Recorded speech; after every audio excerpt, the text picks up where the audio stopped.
You know those moments where you jolt awake, sure that you were late for work, you slept past your alarm, and you have screwed everything up, and surely you're going to be fired, only to realize that, well, it's just 2 hours after you fell asleep in the first place, and so happily you nod back off to sleep? That's kind of, I think, what we have today, but the opposite from Walt Whitman. Welcome to Strip Coverlet, where we squeeze the bigger picture out of literature. I'm Adrian Ford, and we are here for Song of Myself, verse 9 from Walt Whitman. And we've got some things to get into, so let's read the poem. This verse reads as such. The big doors of the country barn stand open and ready. The dried grass of the harvest time loads the slow drawn wagon. The clear light plays on the brown gray and the green intertinged. The armfuls are packed to the sagging mow. I am there. I help. I came stretched atop of the load.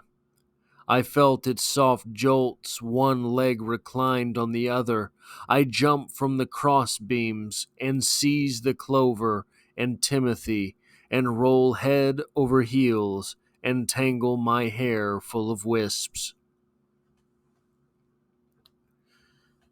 Taken on its own, this verse, this part of the poem, of the greater poem, this poem on its own as it stands, is a little bit maybe confusing as it seems incomplete. But I want to sort of take this in a broader context with the verse that came before it. I'm going to read it through quickly.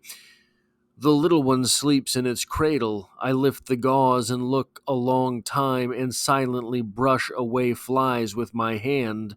The youngster and the red-faced girl turn aside up the bushy hill. I peeringly view them from the top. The suicide sprawls on the bloody floor of the bedroom. I witness the corpse with its dabbled hair. I note where the pistol has fallen.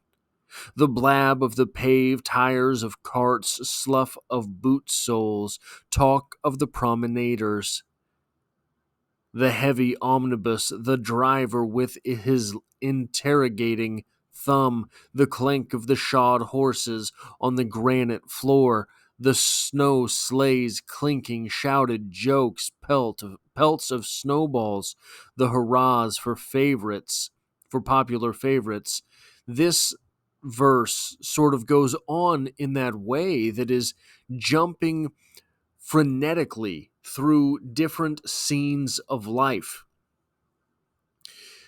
Different scenes of life that are almost the they are connected in that they are from the same area. They are disconnected in that they are from different individuals. It is a strange sort of way to write a poem, but it's something that Whitman pulls off because his narrative, his the point that he's making is of a greater interconnectedness.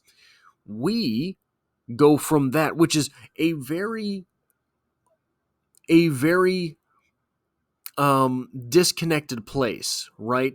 A very dreamlike place from which Walt Whitman is writing verse 8 of Song of Myself. A very top down place, a very dreamer place, right? A very imaginative place from which that part of the poem is being written. And then, as if you and I jolt back awake only moments after falling asleep, convinced that we were hours late for work, we get this verse from Walt Whitman. The big doors of the country barn stand open and ready. The dried grass of the harvest time loads the slow-drawn wagon. The clear light plays on the brown, gray, and green intertinged. The armfuls are packed to the sagging mow. We get that stanza almost from Whitman as if he had jolted back awake, sure that he had overslept his dreamer status. And then the way that we end this verse and roll head over heels and tangle my hair full of wisps, this is that moment that we fall back asleep because we know we still have 6 hours that we can sleep until we have to be up. Whitman was jolted back into the sort of rigmarole world, jolted back into the big barn doors, jolted back into the the hard work, the sweat, the toil. He is a dreamer, not a toiler. So he wakes back up to this world of work, this world of toil. In the way that we are afraid that we have overslept work, Whitman here is afraid that he has become a non-dreamer, become a toiler, become something that is just here to labor. And then he remembers himself. I jump from the crossbeams and seize the clover and timothy and roll head over heels and tangle my hair full of wisps.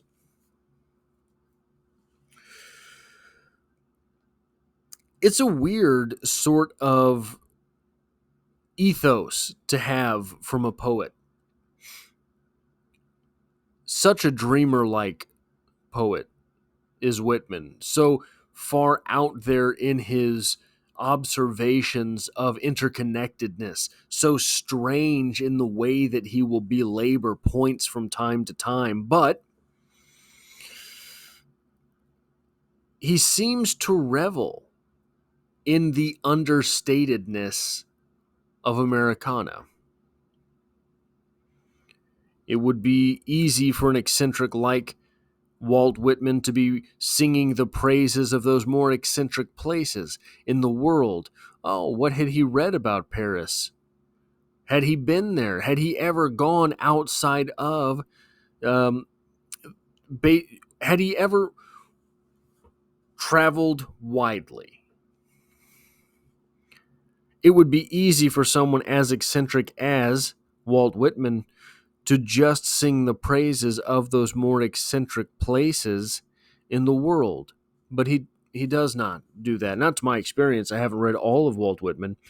Maybe there's some in there somewhere, but he seems more than able to really concentrate his wonderment on the world which is immediately around him. He seems someone who is very much at home singing the praises of the spider that wedges itself in the corner of the barn door, as opposed to having to go and see the pyramids to write about their greatness. He doesn't need that. Walt Whitman doesn't his poetic voice doesn't want that, wouldn't allow it. The grandeur of something um, grandiose. Walt Whitman seems instead to want to pry the grandiose out of the also ran. Pry the grandiose out of those daily occurrences that we would otherwise simply look past. And that's a type of magic. I really love Emily Dickinson. But a lot of her poetry is based in ideas, is based in thought, is based in the esoteric. As esoteric as Walt Whitman might get from time to time, most of his poetry is grounded in the girl picking her nose right next to you. That's where most of his poetry is grounded. And I think that is not just commendable, but it is something that not only as a writer, not only as a poet, as a reader, as someone who thinks about things as much as I do. That is incredible.